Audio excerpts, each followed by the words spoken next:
air dimandikan. Selang beberapa menit gadis cantik itu sadar dan sembuh dalam keadaan normal, seolah tidak pernah terjadi apa-apa pada dirinya.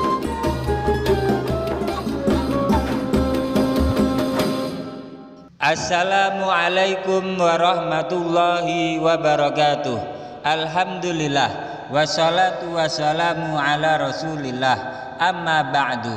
Inda zikri sholihin tanzilur rahmah. Ketika orang-orang soleh dikenang, maka akan menurunkan rahmat Allah subhanahu wa ta'ala. Semoga bersamaan dengan turunnya rahmat Allah ini, hajat-hajat kita, doa-doa kita dikabulkan oleh Allah subhanahu wa ta'ala, rezeki kita dilimpah ruahkan, dan kita semua selamat sukses dunia akhirat, amin ya rabbal alamin. Jamaah channel Cerita Pesantren yang dirahmati Allah, masuknya Islam ke Indonesia tidak lepas dari dakwah para ulama dan habaib yang datang dari negeri Timur Tengah, dari Maroko, dari Mesir, dari Turki, dari Hadramut, dan lain sebagainya. Metode dakwah yang sejuk, penuh toleransi, seperti halnya Wali Songo, membuat Islam begitu berkembang pesat di bumi Nusantara. Salah satu ulama yang datang dari Hadramut ialah Habib Soleh bin Muhsin Al-Hamid. Beliau merupakan ulama dari kalangan Alawiyin atau keturunan Nabi Muhammad Shallallahu Alaihi Wasallam yang dianugerahi karomah oleh Allah Subhanahu wa Ta'ala. Beliau dilahirkan di desa Korbah Bakarman, Hadramut, Yaman pada tanggal 17 Jumadil Ula tahun 1313 Hijriah, bertepatan dengan tahun 1895 Masehi. Habib Soleh hijrah ke Lumajang, Jawa Timur pada bulan Juni tahun 1921 Masehi. Ada pula yang menyebutkan beliau hijrah pada usia 21 tahun. Namun yang pasti Habib Soleh lama menetap hingga akhir hayatnya di Tanggul, Jember, Jawa Timur. Dalam perjalanan dakwahnya, Habib Soleh meninggalkan beberapa sumur yang bisa dikatakan sebagai sumur keramat. Salah satu sumur itu berada di daerah Tempeh, Lumajang, Jawa Timur. Menurut cerita masyarakat setempat, sumur itu ampuh menyembuhkan berbagai macam penyakit, mulai penyakit medis maupun penyakit non-medis seperti santet, teluh, sihir, tenung maupun pelet. Pada zaman dahulu, saking banyaknya tamu yang berkunjung ke tempat Habib Soleh, sumur itu disiram dengan air zam-zam dan diludahi oleh beliau. Disebabkan karomah seorang wali yang mencapai makom kutub atau kedudukan tertinggi dan mulia di zamannya, air itu mampu mendatangkan manfaat bagi mereka yang membutuhkannya.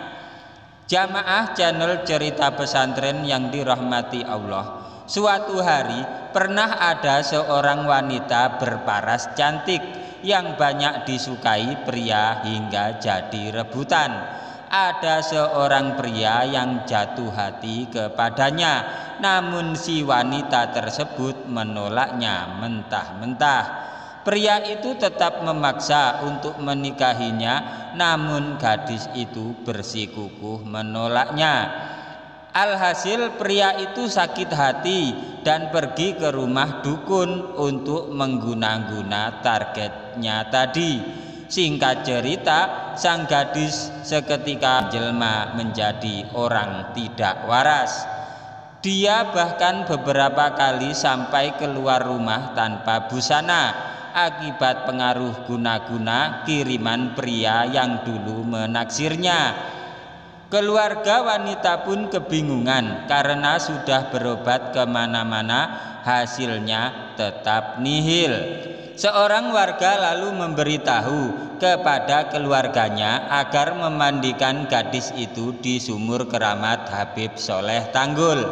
Sebab sudah banyak orang sakit mandi di sumur itu langsung sembuh dari penyakitnya atas izin Allah Subhanahu wa ta'ala. Meski segelintir orang menentangnya karena dianggap musyrik dan khurafat, namun seorang wali tetaplah wali yang memiliki kedudukan khusus di sisi Allah sebagai penerus mukjizat Nabi Muhammad SAW, karomah sehingga bisa dirasakan oleh umat di zamannya.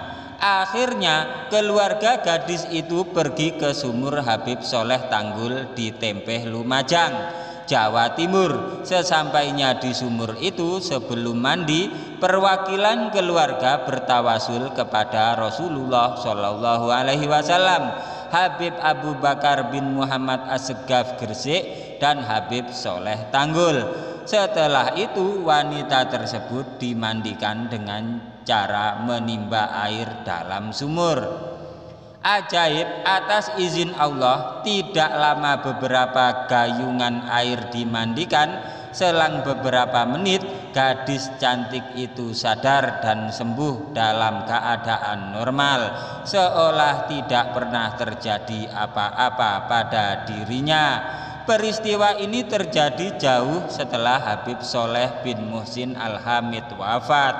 Meski sudah tiada, peninggalan Habib Soleh masih bisa memberi manfaat lantaran keberkahan beliau. Jamaah channel Cerita Pesantren yang dirahmati Allah, semoga cerita ini bermanfaat bagi kehidupan agama kita di dunia dan akhirat.